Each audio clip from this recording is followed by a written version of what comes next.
Welcome back to the Grow Like a Mother podcast. I'm Jill Wright, your host. I'm a time management expert, and this podcast is all about personal growth for moms, helping us heal, helping us grow, helping us achieve our dreams, and get through life in a way that feels really good to us as we also navigate motherhood and what that's all about. And so, my guest today is so inspiring. Ivana Care has come through a separation journey, and she's here to talk to us today about how that shaped her work.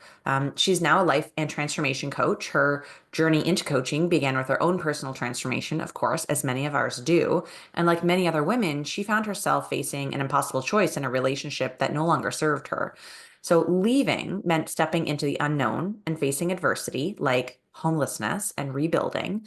But it also meant opening doors to new possibilities. And so today, Ivana is helping other women find themselves again after separation. She combines her personal experience with powerful tools like guided meditations, energy work, and trauma healing techniques. We talk a little bit about her work today. We hear her story. We talk about the value of the experience in the women's shelter where she found community, why she does this work, the defining moment of when she decided to leave the relationship.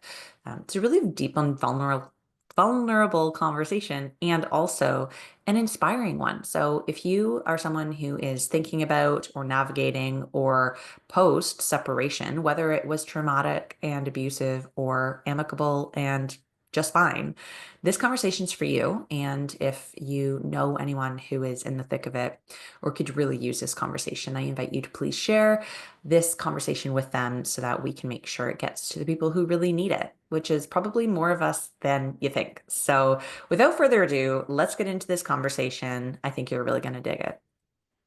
Welcome, Ivana, to the podcast. I'm really excited to have you here today and to have this conversation. Thank you. And thank you for having me. It's great to connecting with you. Thanks. Yeah, and we are connecting virtually, of course, because you are in Australia and I am in Canada. And what a wonderful thing to have the internet to be able to connect us. Yes, I Yeah. agree. Yeah. You are a mom. You just let me know that your youngest is snoozing right now, so Mm. you're able to take the time to do things like this. I think that's so cool, and it speaks to the audience as well. We're all moms. We're all working on something, and I think the work that you're doing is especially needed and valuable. I wonder if you can give us a bit of the backstory on like where for you this all started in terms of your experience. And then I want to chat in a little bit about how it shaped the work that you're doing. So can you give us a little bit of the backstory? Yeah, definitely. So yeah, my younger daughter is now sleeping. Maybe she will join us because when I'm not in the bed, she feels like, what is happening? And hopefully she will give us a little time to do it, just me and you. So that's just to, open the space. It's 11 p.m. here in Australia. And I love sharing my story and the work I do in the podcast. And in the evening, this is what I do, as well as writing articles which are speaking to women.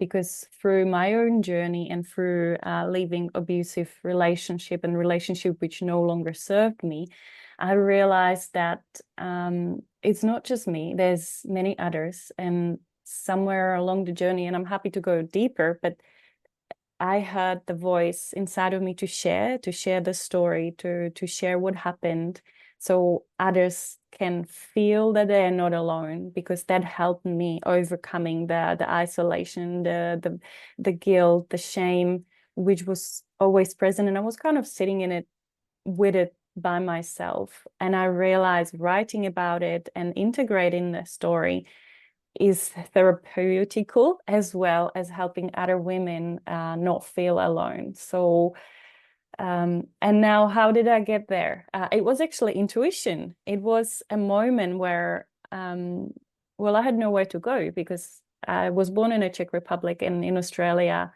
I moved as a student, or like in an earlier career, and I didn't have support. So when I left the relationship, I had literally nowhere to go. So I was placed to a women's shelter or refuge. which was my home for a month while I was sorting out like a new accommodation and talking to women who were in a similar situation. It was like we had a relationship with the same person. The story was the same. And I had the insight of like, oh my goodness, this is the same way to get in there. Why no one told me? Like, what is happening? So of course I was, passionate about the education and kind of like, well, there must be a warning for everyone else. And it became my passion, as well as like I've heard the voice telling me there is same way in, there must be a same way out. So once I find a way, I want to share with everyone. And as soon as I had that kind of wind in my wings, like I no longer do it for me, I do it for others. I want to lead other women to get from that dark place of, feeling hopeless, helpless, losing the dreams. Like it's very challenging time. Not only financially, because a lot of women are challenged by the breakup financially, because from, let's say, looking after children, they lose their income, and all of a sudden they don't have the certainty, they don't have the financials, they don't have, the freedom go on their own. So there's a lot of fears and a lot of uncertainty, and I want to help others to empower them, to tell them there is a way, and it can be done. Yeah, you can be healed, you can overcome that, and you're not alone. So that became my passion. I love that. You're living proof of this. And it's such a common thing that we don't hear about too often, right? But in your experience, especially, like you were um in a situation where you were able to connect with other women who had had that same experience for you. Like, what was that like for you in that time? It must have been very uncertain, and scary. And yet you found community. Yeah, that's very strange. And maybe that was what helped me. I haven't thought about it like that. But first of all, like I was actually scared to even tell my friends, tell my parents what has happened to me, because, like I was almost not telling the truth how bad it was, because I was scared that someone will judge me, or like they will feel like they have to help, but they can't help because I'm far away. So towards the end, it was really hard to tell the whole truth. And I was lying to myself, obviously. And I was unable to have that story integrated and to share it. And I was put in a situation where all of a sudden I didn't feel bad or embarrassed to talk about what happened to me, because there were peers, there were people who do understand, there were people who did go as deep as I did, because some of the breakups are not as challenging as others. So maybe chatting with someone who had a breakup from a 3 month relationship, they would have a different understanding to someone who has children with a person who is, probably abusive, or holds a financial advantage against them. So there's a levels, and I found that within my circle of friends, there wasn't that depth which I needed someone to hold for me. So as funny as it sounds, that Women's Refuge was a gift, because I could witness others and share the story with others. And it's very powerful when women come together and they share, they come in a circle, they heal together, they bring a beautiful energy, they witness each other, they help each other, they see each other, and something magical happens. So I am very grateful for yeah, being in that situation and have someone to go along. Yeah. And this is what I'm doing right now. Actually, I just put the dots together, that bringing that message to others, and I'm creating a women's circles in a local community hub and I have all online women's circles as well. But this is exactly what I want to provide: safe space for women to share their story, Hmm. and for that we heal. And let's talk about that healing process, Mm-hmm. because you've come up with sort of a system or a framework modality that Yeah. you use as you're walking women through this. Because, as you said, you didn't have that somebody in your inner circle at the time to hold the space that you needed. And now you're Mm. acting as that safe space for other women. So, can you tell us a little bit Mm-hmm. about the work? Yeah, so for me it was trauma informed experience, or trauma informed even counseling or coaching or therapy. So trauma informed means someone is aware that the trauma is stored in the body, and not everything we like doing or acting is we decide to do it. Sometimes the wound is so deep that it's wrapped in a protective mechanism, protective, I can't see it, or protective mechanism of self-defense, or some addictive behavior, or some self-soothing behavior. So my behavior, for example, was I couldn't feel the anger. And when the uncomfortable situation would come, like I would reach out for, yoga, meditations, affirmations, not to feel the pain. But it was just a protection for me to feel anger or not put up with the anger. But obviously, it has some consequences as well. So along the way, I found the power of the the embodied experience, and that body speaks to us, and how it is to speak to someone who understands that concept, and that translated in my growth and in my breakthroughs. And I was in a search for certification or modality for myself, so I can then hold the space for other from that trauma informed place, or awareness. And that's how I found uh, root cause therapy, which is the modality I use with my clients, which is kind of looking for that root cause, just as I mentioned, which is like deeper than the, let's say, symptoms of I'm a people pleaser, or my body can't feel anger. And literally, because I numbed my body to the point where I could not feel anger. So that was just a response, a protective mechanism which I learned.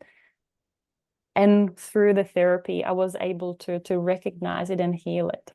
So that's something deeper than, let's say, a workshop or women's circle, but that's a transformation which I offer for my clients who want to go deeper. Yeah, it's nice to know that there are different levels of how you can get support. You can just dip your toes in and be in community Mm-hmm. without, taking the further steps to do the therapy and the work, in quotes, work to really do the healing, right? Depends on what level you're at. And so if you're listening and this is you in a situation where you're thinking, okay, I want some help, I need some support, and I'm not quite ready, or I'm still scared, or whatever. A good place to start would be getting in community and getting in circles like the ones that Ivana is offering. And you said that you were doing some virtual ones. Did I hear that right? Yeah, Yeah. yeah. So I offer through Instagram or Facebook or through my webpage. We can link some resources at the bottom of the notes for the show. Yeah. So in there, I, for example, share nervous system regulation techniques, which I don't go as deep as, let's say, root cause of the problem, but that could help you enormously, because if you are anxious, or if you have times where you don't feel safe, or when you get triggered, then you have the resources to bring yourself back to calm. And what I would like to also mention is, very often we hear about a fight flight, and fight flight, or as a stress response. Like I had the fawn and freeze, and I could not recognize it, because um, fight is so responsive, or so like out there. Flee could be also running away. So if we see someone running away, then it could be noticed. So if you have that reaction, it's quite active, quite visible. But the freeze and fawn response is very subtle. So it's very hard to catch yourself that you are freezing, because you kind of might appear others you're calm, you're not aggressive in conflicts, or you easygoing person, or you always know the answer to resolve a conflict, but maybe you just people pleasing your way through it. So it's really difficult to catch yourself out there. So I just want to mention and make it more articulate that this fawn and phrase response could be very subtle and are very hard for us to kind of notice and pick up on. So that could be part of what I do in my workshops as well, the awareness, the examples, the knowledge around, oh, this is me doing it now. I wasn't aware of it. So I love educating people and bringing the awareness to those topics, for example. I think that's so valuable because we don't know what we don't know, and it's so hard Mm-hmm. to see in ourselves. It's like the expression that I hear sometimes is you can't see your own eyeballs. You know what I Mm-hmm. mean? Like you're in it, and you sometimes are blind to things that it's easier for other people to reflect back to you if you give yourself the chance to be seen and to be in community. So I think that that is fantastic that you're doing that, and you also have this 5 steps to bounce back after breakup. And so, can you talk to us about that? Yeah, it's a gift or a free download I'm providing to people who are interested. Could be downloaded from my website. So I'm providing basically tools for different stages of post-breakup situation, from like very light ones to something in depth. So there's just prompts for journaling or um, how to identify which stage you are in, and what are the suitable tools to work with, and how would you recognize you're kind of ready to move on from that stage to somewhere else. So then you kind of understand it's a bit of a journey, but everyone takes a different time to recover. So it's not about, like I start and hopefully in 5 weeks I will be at the end of this workbook or anything like that. It's gentle approach and more, again, like bringing the awareness. And by you knowing where you are, it kind of gives you the map, the orientation, and the tools to navigate as a compass. I love that you've said that and you've identified that each of our journeys is different, each of the situations is different. And it just makes me wonder if there's listeners who are either in a separation or divorce or thinking about it, but it's not because of an abusive or traumatic experience. Is this work still something that would benefit them to go through? It seems like it is no matter what, right? Mm-hmm, mm-hmm.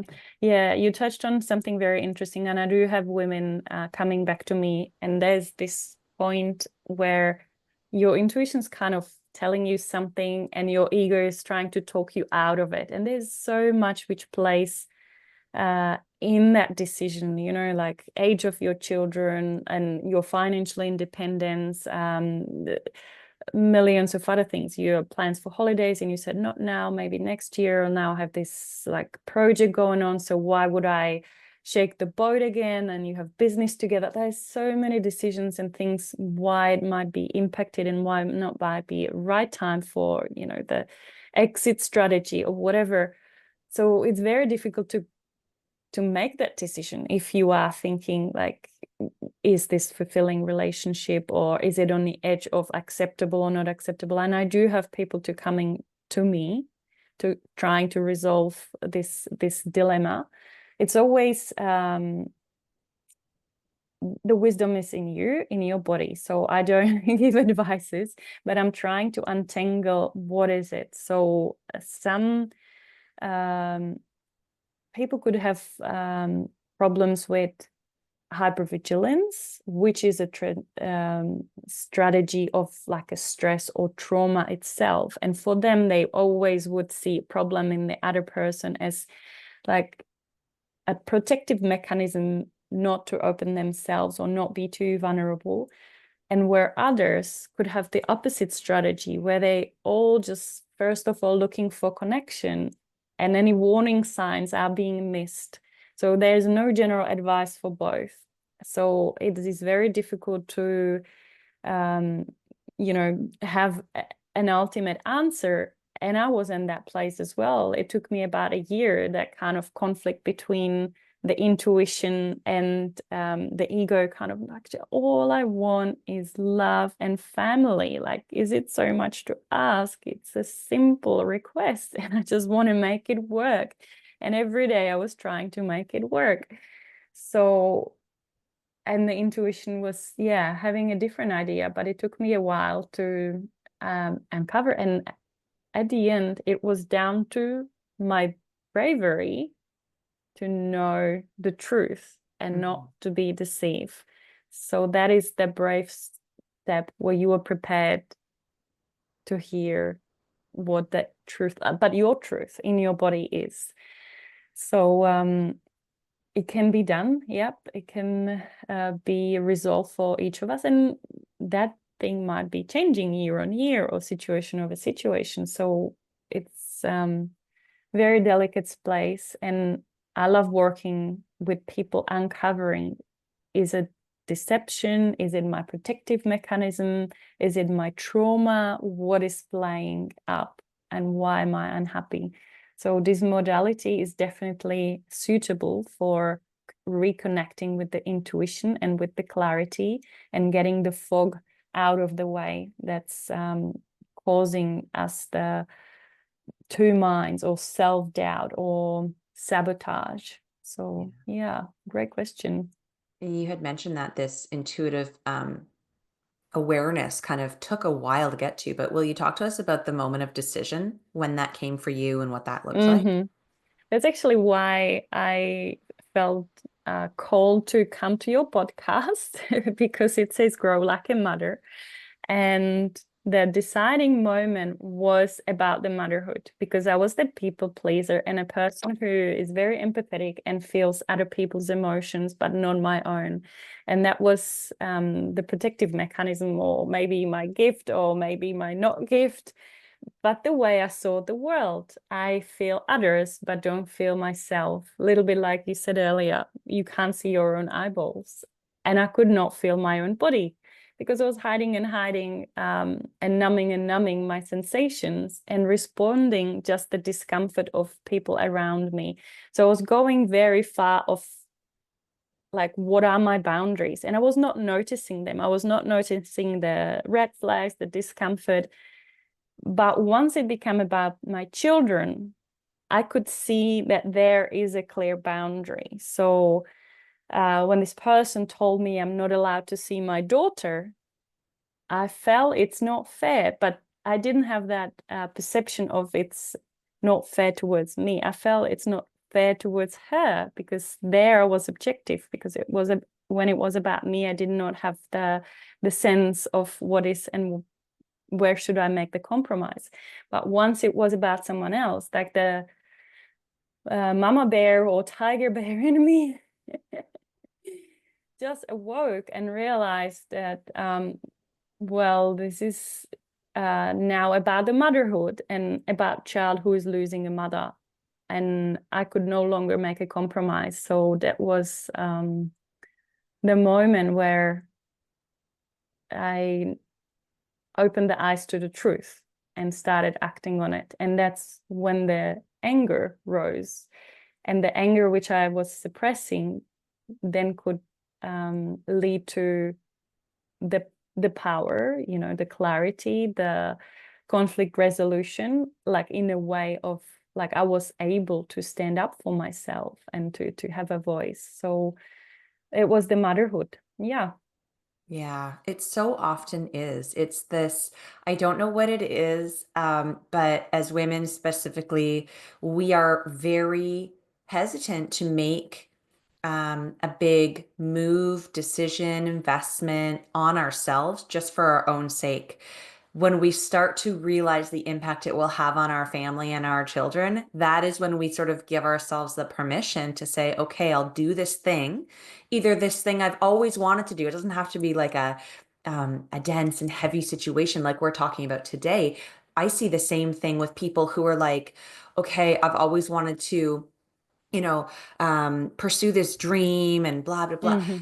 It can be something positive too, but we almost need to reframe why we're doing it, um, in terms of how it will benefit the kids to be able to give Yes. ourselves permission. It's so funny that we do that.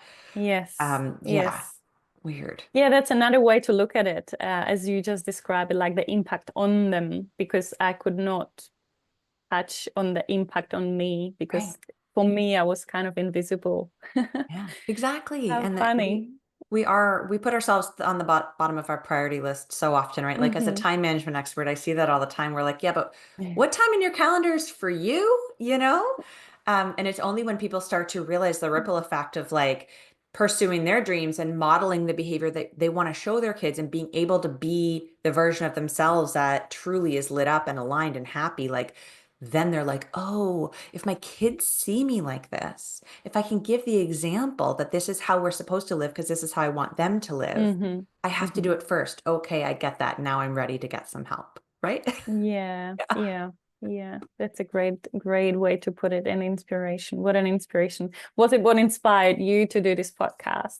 It was actually, well, yeah. I mean, for me to start this podcast, what had happened was I had this dream of starting a business, and it was in the middle of the pandemic. And of course, 100 things were against me. I was like really bad postpartum depression, anxiety, OCD, right? And I had a spouse who was working through the pandemic. So I was home by myself, and the daycares were closed, but I was trying to start the business. And then my son got diagnosed with autism, and it was all of this stuff. And I'm like, yeah, but I still want to do the thing that's on my heart while I'm being the Mm-hmm. best mom I can. And so I had to like tweak all the traditional advice I was learning about for time management, productivity, habits in a way that worked for me as a mom.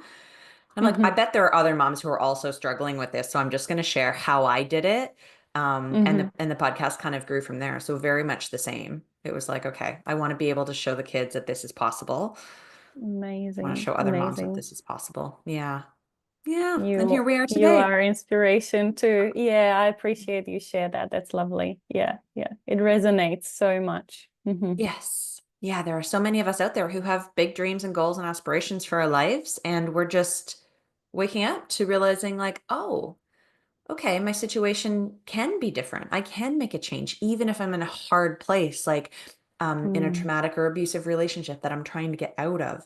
Even if mm, you're in a like seemingly perfect place, like on paper, your life is great, it doesn't matter. We can still have these feelings of ambition and longing and goals for mm-hmm. ourselves, and it's okay to make that change, you know? Yeah, it's still very courageous. Yeah, Yeah. no matter the circumstances. And what I found similar about your story and my story is that you made the mission bigger than your fear because you Right. were against something very difficult, but you made the mission bigger than what was the obstacles and what that's what kept you going. So, yeah. Mm. Yeah. I do think that that is the reason that this type of work is successful. Like we need to put the goal outside of ourselves, which is Mm-hmm. what you're doing as well. And it's so appreciated and needed. And thank you for your time today, sharing with us all of the work that you're doing and the backstory. If people want to get in touch and work with you or attend one of your circles, we do have listeners in Australia actually as well. Mm. But if anyone's in North America or otherwise in the world, you'll have to do it virtually unless you buy yourself a plane ticket. But how do we Yeah. get in your world?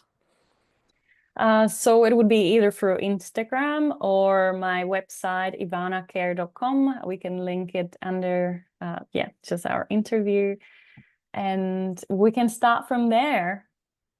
That sounds great. I encourage any listener who has resonated with the conversation today to reach out and just see what happens, see where it goes, because it can only be a positive impact on your life, and you have to be brave enough to make the choice to do it. So allow us to give you that sort of permission and Mm. encouragement to be brave and to get some help. So thank you again for being here. It's been such a pleasure chatting with you, and I hope that there are lots of positive impacts that come from this conversation in our community, and I know that there will be.